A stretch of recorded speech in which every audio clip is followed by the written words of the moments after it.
So I wanted to take some questions from you guys who are in the audience. We've had some really great questions, and I don't think that we're going to get to all of them. But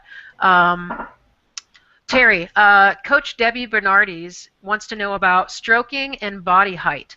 The question she writes is there a specific stroke rate per height? Not a specific stroke rate, but as I said before, you should travel. I said at least half your height. The percentage that better swimmers do when they're swimming efficiently in freestyle is they travel between 55% and 70% of their height, and you have to factor in the push-off. So if you have a 5-yard push-off, then you have to cover 60 feet by stroking in a 25-yard pool. And so if you're below 55%, you're probably spinning your arms. You're starting to get into the territory of spinning your arms. And if you're trying to hold a longer stroke than 70% of your height, you have some potential of losing a little momentum between strokes. So Terry, just to give a specific example, I'm 5'3" and you're 6 foot tall. What would stroke ranges be to cover those two percentages? All right, so for you and let's talk in a 25-yard pool, Suzanne. You probably know your stroke count range better than I do. So what's your stroke count range at 5'3"? My stroke count range is as low as 14 to 15 when I'm very relaxed and warming up, but that's not very sustainable. More comfortable range for me is 16 on the low end, and then 22 when I'm swimming my fastest. Okay, so really, you would rarely go 14 or 15. That would be a special Rarely. case. And you would probably rarely go 21 or 22, correct? Only when I'm trying to swim my fastest. Right. So mostly you're between 16 and 19. Yep. All right. And at each of those counts, you're looking for a little faster speed for each of those counts, correct? Yeah. So a 16 is a warm-up pace for me, and when I get into sets where I'm looking for just nice comfort and flow, I'm usually around 18 to 19. Right. So and here's the important distinction, right, is that you don't just have one speed that you're aiming at. All right. If you're swimming at 16 to 17 strokes, you have a certain speed standard that you're familiar with, and you're trying to squeeze out as much speed as you can, but you know it's not as much speed as you will get at 18 to 19. That's fair, right? Yeah, all right. Definitely. I'm the same, but since I'm 6 feet tall, that range for me is between 11 and 16. Right? 11 or 12 would be a rare count for me. I have to be super relaxed.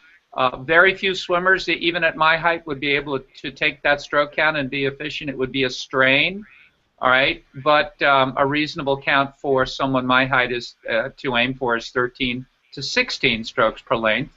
And the way I use that even a little bit more is my racing season. I'm an avid open water racer, and so June through September is my racing season. All right, so October through April is my non-racing season.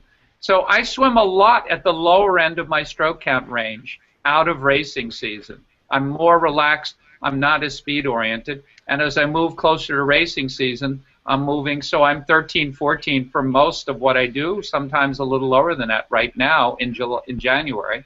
And in June, let's say, my range of counts is going to include more of the 15, 16 range.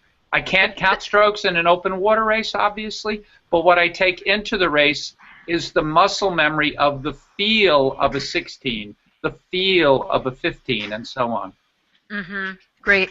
And I think that is approaching the topic that you'll be talking about on Thursday, which is sort of the distinction between technique and training, right? Right. There's no distinction in that in what I just said. They're all related. Related, yeah. Great. I'm going to go to Bobby for a run question. Bobby, I've seen this question or comment come up in a couple different ways in the forum. Raven Tribe made a comment about, can you argue that a cadence of 90 plus is correct for everybody? He asks, what if my femur is longer or shorter, or the hips wider, or torso longer or shorter? How do those things factor into what an ideal cadence is? And can you say that you must run 90 plus? No, I would say you must run 80 plus. Okay. So just a little wider range, and this is just based on anecdotal evidence. But somatype, the ratio between torso length and leg length is what is key. So a swimmer would typically have these long anchor points, have the longer upper body, and have the shorter legs. And to generate optimal speeds based on their cardiovascular capabilities, they would have to turn over at a higher rate with those shorter legs. And so you will see quite a lot of these reasonably effective Ironman athletes, especially with the women that have the longer upper bodies. They might rate up as high as 110 steps a minute per foot. But if you look at a Galen Rupp or a Mo Farah, they have very short torsos. They have the very high VO2 kinetics. The heart is very close to the legs, and then extremely long legs. And then add to that they're very lightweight. They will actually have slightly lower stride rates. So there's a correlation also between speed and stride rate. It's not linear, but the slower you run, you tend to run at the lower ends of the stride rate. So an older individual who's running 11-minute pace, might run along at 82 or 83 steps a minute, whereas somebody like a Mo Farah who has the long legs but is very lightweight would be running along at 96 at 10,000 meter race pace, where they're running 4:14-mile pace. And getting quite a long stride length while he's doing that at the same time, correct? Exceptionally long. One of the former mile world record holders, Steve Cram, had a stride length of 9 foot Wow. when he ran the mile world record. Yes.